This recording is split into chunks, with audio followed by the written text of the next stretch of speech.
Please be advised that Little Miss Recap contains adult language. Brady shows up and he's questioning the guy, and there's a boom mic operator behind him with the microphone.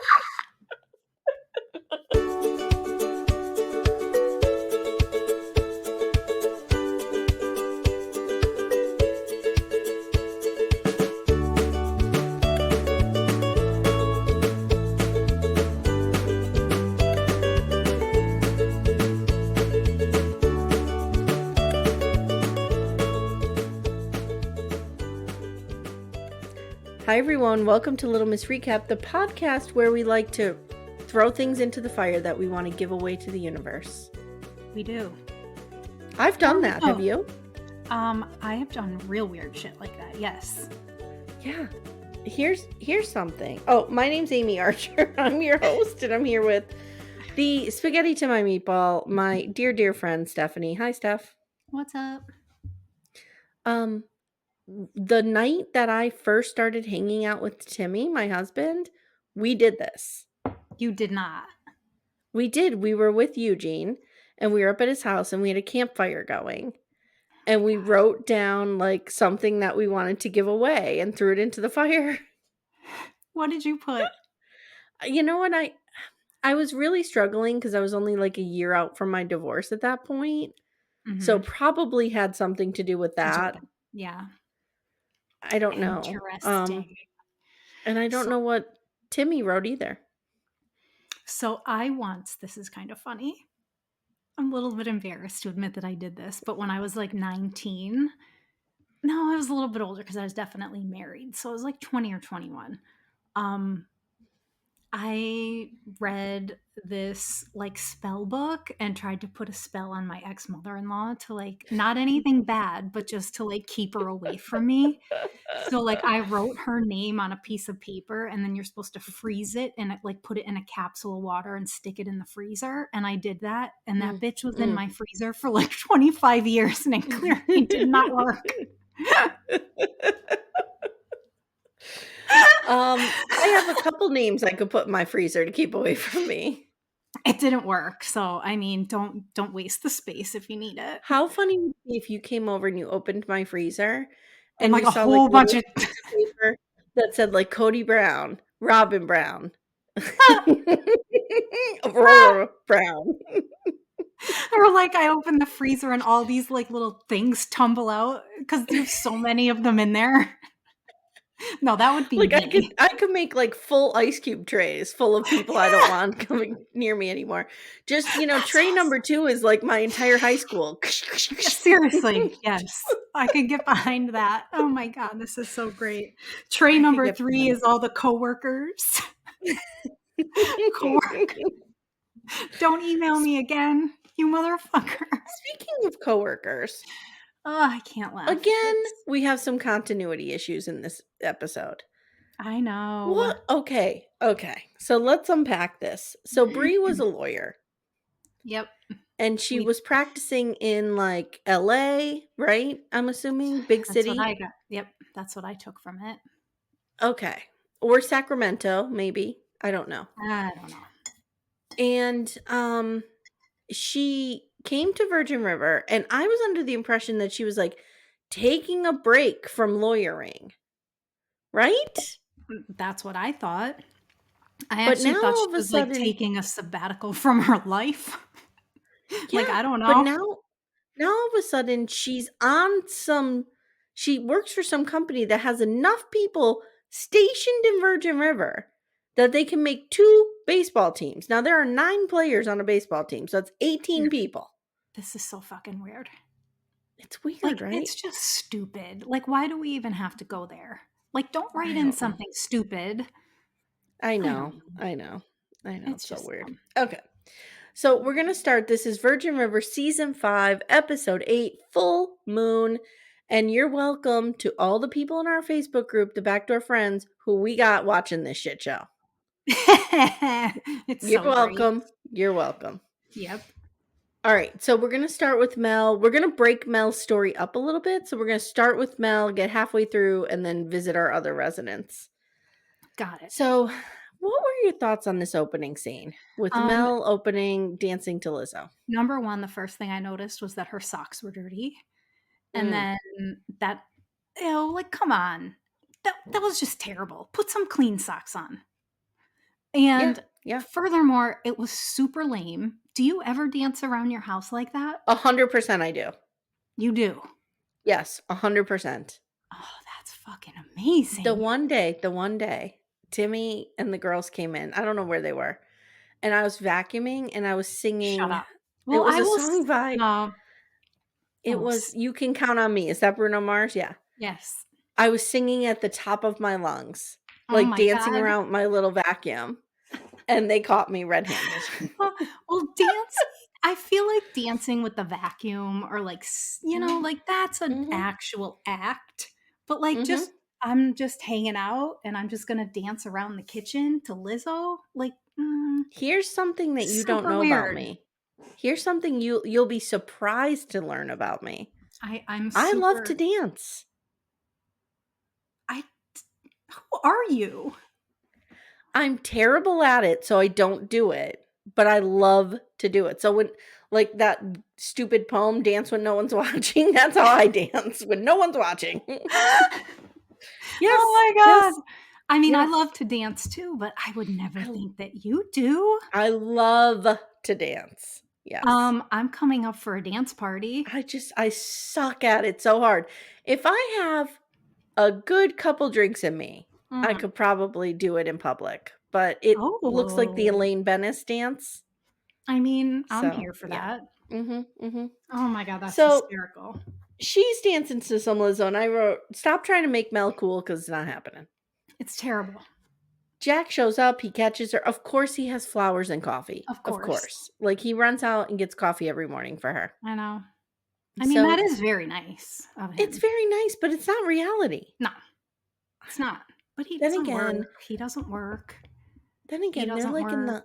they're in the honeymoon phase, so Uh-huh. It's possible. maybe. I think it's possible. Maybe. So, she runs out to go fishing with Doc, and Jack is like, "You're going fishing? What are you talking about?" Here's another thing you'd be surprised to learn about me. I love to fish. So do I. Okay. We share that. Yeah, I do. I won't touch a Mhm. fish. Oh, I will. No, Timmy has to take it off the No, hook. I can't do it. I'll do the worm and all the things, but I'll do I the worm. I could gut that little worm and put him right on the hook, but I cannot touch a fish. really, I mean, I've No. filleted fish before. I don't like to do it, but I have. It's hilarious when we would go fishing with the girls when they were little because Timmy had to take everybody's fish off their rod. Poor So, like, thing. as we were catching them, they were yelling, "Daddy, daddy," and he's running over them, taking the fish off, And and then then you're I'm yelling, yelling. "Timmy!" Yeah, He's running to me. It no, was Timmy that's hated terrible. fishing with us, yeah. Well, with a whole bunch of girls, yeah, I would bet. Yeah. So, he again brings up the doctor's appointment that he wants to talk to the doctor about trying again for a baby, and she's Mhm. like, "Yeah, no, bye, gotta go." Yeah, Later, Mel I kinda have an issue with her and the way she's treating him, though.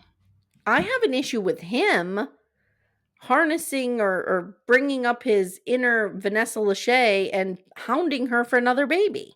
I know, but I also think there's a part of him, like, his grief is being ignored, I do agree with that. and I think she is that's what I'm railroading taking him. yeah, that's what I'm taking issue with. Not that I know he's irritating her, but she's also acting like this didn't happen to him too, Yes, and I it agree did with that. happen to him. Mhm. He lost 3 Agreed. babies.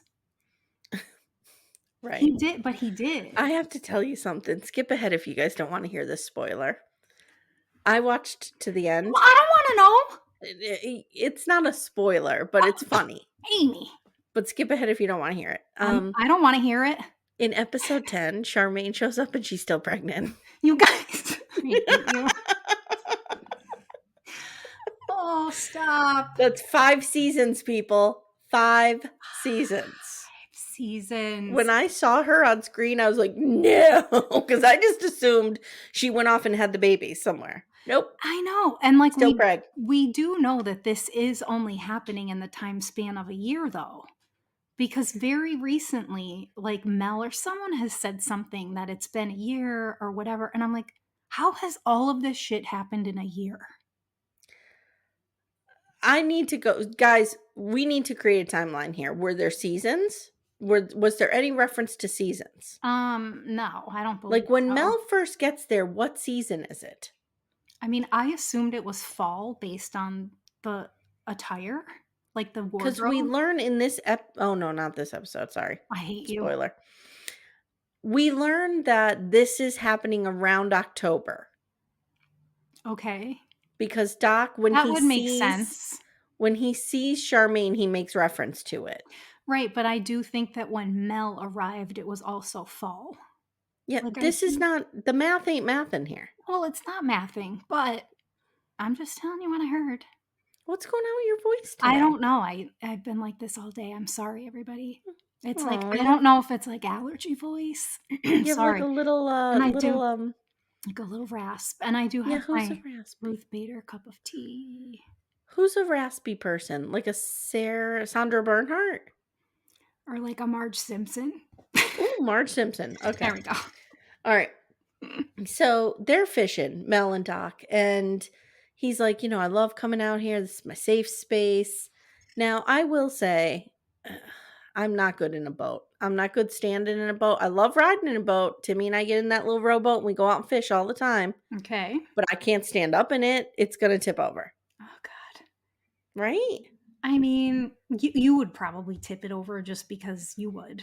Yeah, because I'm clumsy. Just because you're clumsy, yes. For no Yes. other reason other than you're clumsy. I'm like a baby deer on these legs. A baby deer. A meatball with deer legs. I hate you. Doc asks Mel to come back to the clinic. She says yes. She says nursing is her calling, and then she gets a bite and doesn't know what to do with it. And I feel seen from my first couple times fishing. Now Mel is hanging out in the sewing circle, and she's finishing her baby dress. And it has a little bird on it.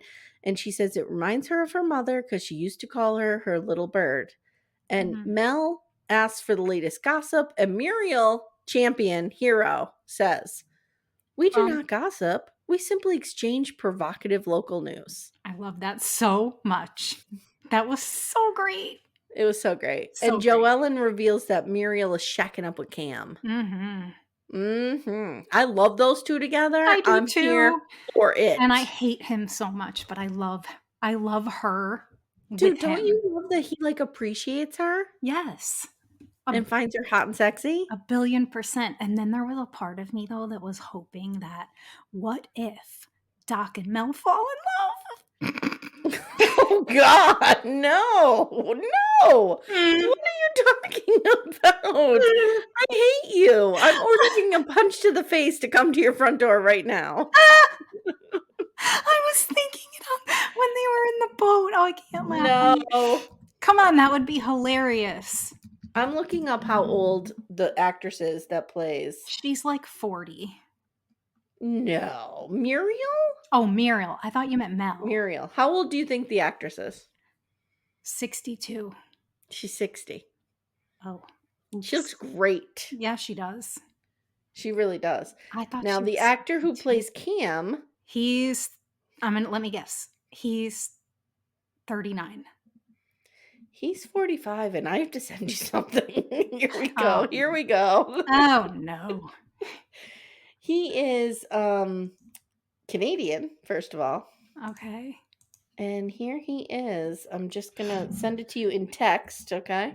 Okay, here we go. This might change your opinion, and we need to put this in the Facebook group. Okay. Opinion changed. Opinion changed, right? Woof. Woof. Well, here's the thing. He is a really good-looking guy. He's just a huge dork-ass dude in the show. Yeah. But he's a good-looking guy. I love his hair. Okay. I'm so sorry. My voice is so annoying, everybody. We're not even out of the first paragraph here, so let's move. Okay. I couldn't help it. This was a good episode. So Cam swings by. He apologizes to Mel for ever doubting Jack. He sets the record straight with her. Then he says to his new hot piece of mama here, "I'm going to grab some steaks for our full moon dinner." And she's like, "I'll grab some Merlot." So she's going to get a little wine drunk and we know what's going to happen. Yep. Can't wait. Later, Carly Simon swings by Mel's with the casserole from Hope. and Mel invites her to girls' night at Bree's. Stevie Simon, dude. I can't with her. She's the worst actress, and she's such a fake friend for Hope. Or, I mean, Mel. Like, whatever. I know, I don't like it either. All right, now we got Jack, and he's meeting with Nana, and he's talking about the evacuees sleeping at the glamping site. You had to see, Timmy happened to be in the room last night while this was happening. No. And he's like, what's going on here? I'm like, oh, Jack has a glamping site. And this old lady is running fentanyl to it. And it's one of those things that, like, until you say it out loud to somebody else. You don't know how ridiculous it actually sounds. You don't know how ridiculous it sounds. Oh, yeah. Oh, yeah. So, Nana and her drug ring. He's like, oh, I'll tell Hope that all the evacuees could stay in the glamping site after I get moving on the bookkeeping. And she's like, oh, you don't need to worry your pretty little head about the bookkeeping. I'll have Brady take care of the books. She's so obvious. I know. She's so obvious a drug kingpin. I know. She gets escorted around by various random men. Random dudes. And she has all these like rando connections to criminals. Like, what? I know. Come on, Virgin River. She says, you go mourn with Mel. And later Jack sees Brady. He's like, thanks for doing all the books. And Brady's like, oh, what? And he's like, oh, yeah. Okay. Now we see Brady. And Brady and Mike meet up. And they are like in this beautiful, like, every place in this town is beautiful. I know. But they keep meeting at this, like, dock launch or something. Yeah, there's no one around. And it's just pristine. It's stunning. And Mike wants to clear the air because he swears that Sacramento and him being there was a coincidence. And I want to say I have a conspiracy theory. Ooh, what is it? What is it? Mel falls in love with Doc. I hate you so much. Did that punch in the face come to the door yet that I ordered for you? Did you hear the dogs bark? No. Listen to me. Here's the conspiracy. All right, tell me. I don't think Mike was coincidentally in Sacramento. Probably not. Because he never says. Like, he could clear this up in 5 seconds with Brady by saying, I attended the trial of blah, blah, blah versus blah, blah, blah. Right. Or I had to go testify against X criminal, Joe criminal. But he never does that. He's always super vague and just says, oh, I happen to be in Sacramento. He says to Brie when he runs into her at the courthouse that he's there for another case. Never says what that case is. Okay, but so if the conspiracy is that he was there on purpose, why? To comfort her. Oh, so you don't to be think with there's her. Like a bigger meaning? Nope. I think he is a liar and a scumbag and a scum bucket, and Brady's gonna come out on top here. I hate you with everything that I am right now. I hate you so much. So Mike says to Brady, if you want Brie back, you need to get Nana on tape saying she's using the glamping site to sell fentanyl.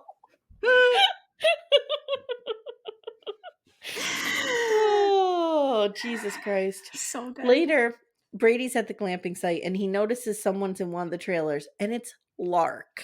Yes, and I need to talk to the person who named this character. Well, it's terrible, but I don't even care. This is the exact kind of like trash that Brady needs to go for. Don't you dare. He finally met someone on his own level. Let them go glamp off together and die in a face down pile. If on his own level you mean somebody who can appreciate his hotness for what it is. Well, yeah, he has met somebody like that. We'll talk about that later. So it's Lark and her annoying kid Hazel, the one who ran off into the woods and almost murdered Jack and Brady during the fire. Hazel or Basil? Hazel or Basil? Jack, stop. So they're squatting at the glamping site and Brady doesn't give her a hard time, but then Jack shows up and he lets her stay there. Brady's not thrilled because he knows this is about to become a drug playground for Nana and her cronies. Now, Brady is leaving for the day and Lark offers him a beer. So she doesn't have a home. But she has beer. Exactly his type. and like Exactly. craft beer. Right. Yeah. Like she's not handing him a Key Light. No. No. And it wasn't a Dos Equis that we keep seeing in every other No. episode. No. But This was like a craft beer. Right. So exactly the kind of trash he belongs with. How did she get there? We don't see a car. How No did she clue. get to buy the beer? No clue. This No is, clue. I call bullshit. Brady Maybe should have she had the beer. Grubhubbed it.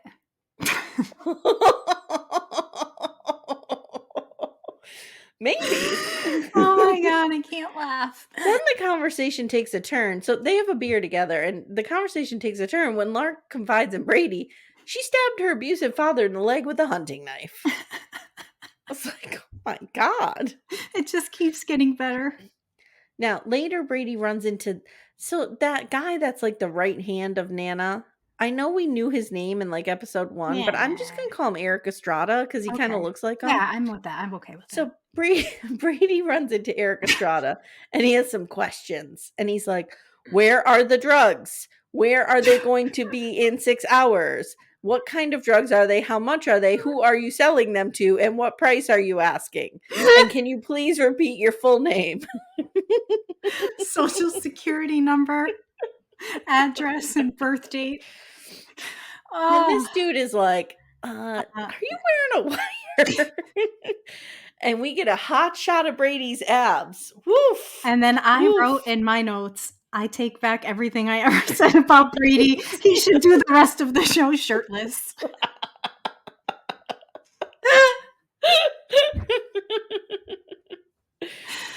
I'd be here for that. I'd be here for that. Same.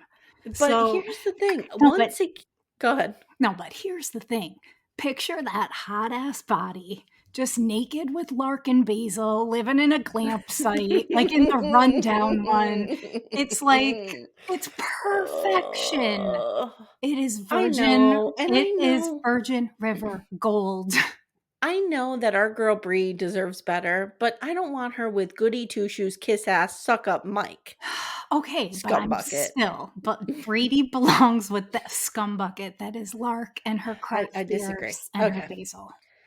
How about when she introduces them to Basil? He's like, "Hey, kid."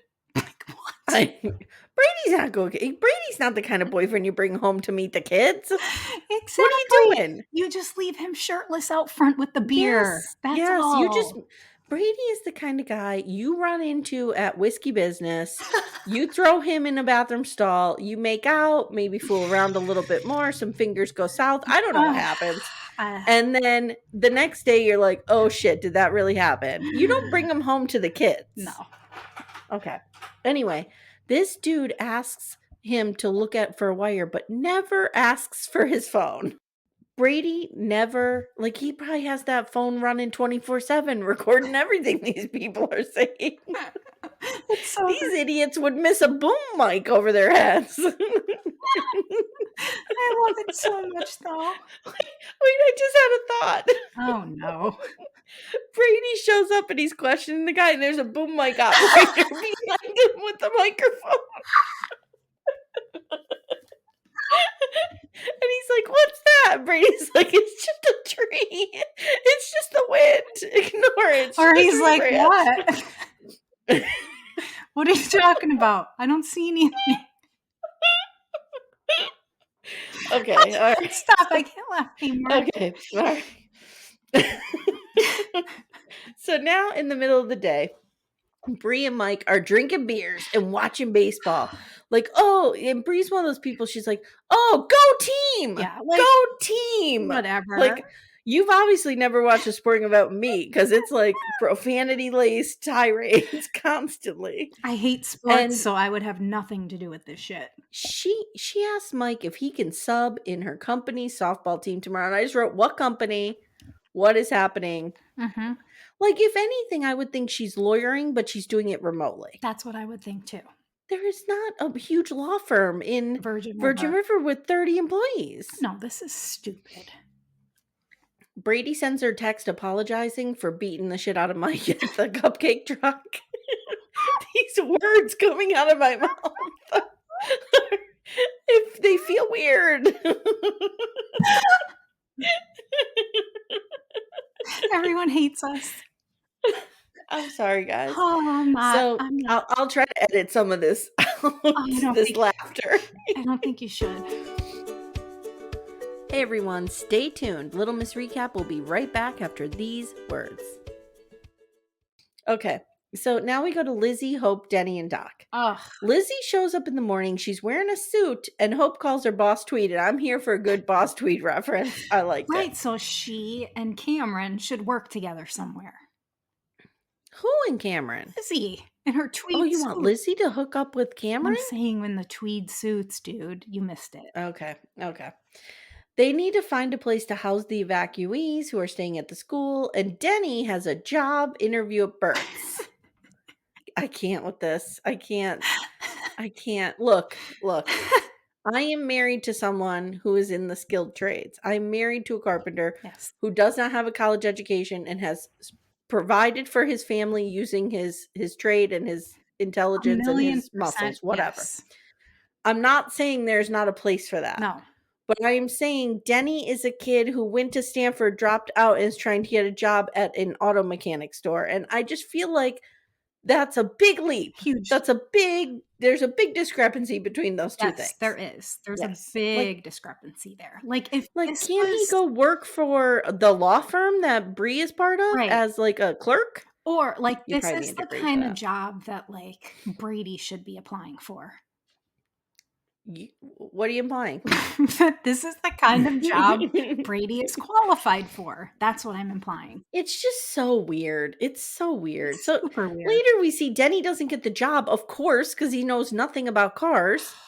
So then he can apprentice. So basically Bert, that fucking fentanyl fiend, is making Denny work for free as an apprentice. Listen, Bert doesn't have money to be dishing out to fucking idiots that don't know how to do anything. He's a one-man band. So he tells He's still Doc waiting for his tetanus shot. Lay it off. He tells Doc about this and also tells Doc that his grandma, Rose, wants to come and visit like tomorrow. What? Now, just in case you guys forgot, Rose and Doc were boyfriend-girlfriend. Doc went off to Vietnam, as we learn, and she like broke up with him, or she faked her own death. She faked her own death, which is bonkers. Yes. And then had his son, never told him. The son died. Yes. And now Denny is the grandson. Yes. The son died. So we don't know, like, does Denny have a mother? Well, the mother had Huntington's, didn't she? Oh, and died. Right. So both of the parents are dead? Yes, that's what I'm saying. Okay. Like, this could not be, they couldn't make this story more tragic if they tried, and they keep trying.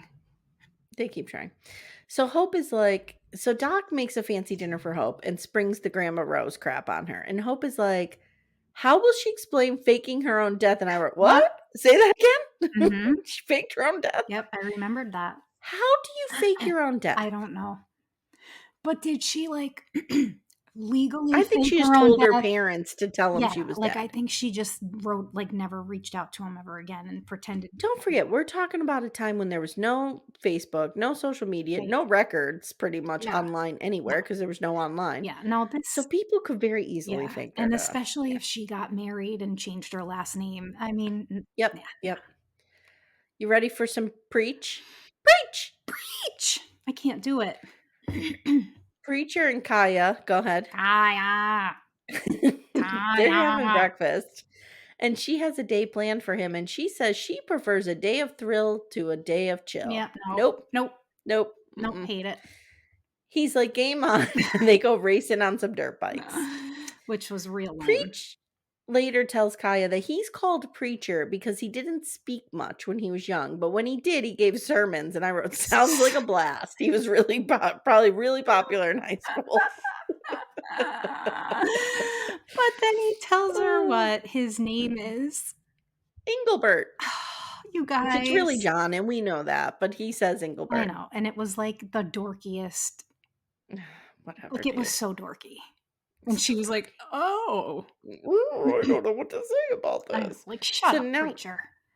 Kaia tells him a little bit about her family, that her dad is angry that she's divorcing Jeb. Is that his name? I don't remember. The guy on the crutches. Yeah, I forget his name. He has I think it's crutches. Jeb. So later that night, Preach asks her the real story behind her marriage breaking up, and she tells him they had met on the job, and in year 7 they went up for the same promotion, and he basically shit talked her, and he got the job. Then he tried to force her to quit and be a housewife and a mother, and she Mm. refused. And she says, "All the men in my life make me feel like I can only speak if I'm standing behind them." And Preach is like, "You can stand out in front of me and speak as long as you're holding my hand." Okay. I could care less about these 2. Same. Like, I know, me too. if right then a ghost appeared and grabbed both of them and dragged them off to the nether, I would I not wouldn't care. care. Nope. I'd be like, Mm-mm. okay, next. I would read the notes like, and then a ghost appears and they go away forever. Yep. So now Cam and Muriel are having their full moon dinner. Yeah, they are. And they start talking about Mel. And he explains that, the shit got weird because he was on the rebound. Mhm. We get this. Totally. We've all been there. Totally get it. Mm-hmm. And he says, I never really had a connection, though, with her. And they start to talk about their connection. Then they kiss, and it's pretty hot. It's hot. I was so excited for her. It's a lot hotter than the Doc and Hope kissing. Oh, that was yucky. Yeah, no. So he says to her, though, you know what? I can't do this because I promised Doc that I would be more professional. Mm-hmm. And she, like, in classic Muriel, Yep. she gives him another kiss. Yep. Like, put that in your spank bank, bud. Yeah. And then she says, okay, I'm out of here.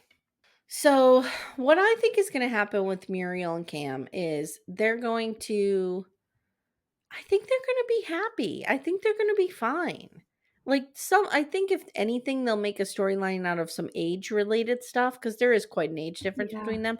I never told you the actor who plays Cam is 45. Yeah. I mean, I don't think it's that big of a difference. If the characters are true to that age, I don't know. I mean, I don't think it's a huge difference, but I could see that it could be. Well, he is still in the age where he could want kids. Yeah, that's what I mean. Mm-hmm. Oh. I mean, he's 45, so he really could want kids. Okay. So now we're going to go to girls' night. Bree's complaining about Brady. And Carly Simon feels bad about her endo episode in which she almost killed Chloe. The girls start a fire and write down what they most want to get rid of, and they throw it in the flames. And Carly Simon throws away guilt for burning down the farm and almost killing Chloe. And Brie throws Brady away, and I jumped into the fire. Mel wants to get rid of her fear of trying again and experiencing another loss, but she can't quite throw it away. Why? I don't know, because she's still afraid. Oh, I know. So the end scene. Jack comes home. Mel tells him she's going back to work at the clinic, and he again brings up trying again. Read the room. She's literally running away from you whenever you bring this up. He is, but I also think he doesn't know what to do because I don't think she's talking to him at all. She's clearly avoiding. Yeah. Mm-hmm, I don't know if that's his way of trying to reassure her that he's okay with it, or like that he's, supporting whatever. I don't know. I can't figure it out. I just think that she's not being real great to him. No, she's not at all. Nope. And I don't really like it. So she tells him, dude, I can't do this. I know. Like, I can't do it. I'm done. And that's how it ends. And that's the end of the episode. What are your thoughts? It was a loaded episode. I'm here for Muriel and Cam. Me too. You know what? I'm here for Lark, too, because I want to see Lark hooking up with Brady and making Brie jealous, and Brie dumps Scumbucket Mike and runs back to Brady where she belongs. For sure. Mm-hmm, I don't disagree with any of that. Brady should not be a stepfather, let alone a stepfather to this little Hazel person. No. But, isn't there a part of you that, you don't want that for Brie? You don't want her with him. He can't give her what she deserves or what she wants. He's an asshole scumbucket. Oh, I disagree. I think Brie has a little bit of her that needs a little bit of a bad guy, and she's going to get bored real quick with Oh, I Mike. agree with that. Totally. Does she need better? Sure. Right. But yeah, none of us choose what's good for us. That is true. I mean, Lord knows we don't ever. No. I mean, we happened to this time, but that was a coincidence. 100% a coincidence. All right, girl, go rest your voice. Guys, if you haven't already, check out our Facebook group, Backdoor Friends. We have a lot of fun in there. We are up over 500 members. I'm super excited. Amazing. And I did say that once we hit 500 members, we're going to have a giveaway. So there's going to be a giveaway in the group. So get in there so you can take part. And leave us a 5-star review. Only 5 stars. And if you want to support the show, the best way to do that is by jumping on our Patreon or Supercast, and soon, hopefully, Apple Podcast subscriptions. Ooh, I'm trying. It's a lot of work. Yeah. All so, thanks so much, guys, and we'll see you soon. Love your bones.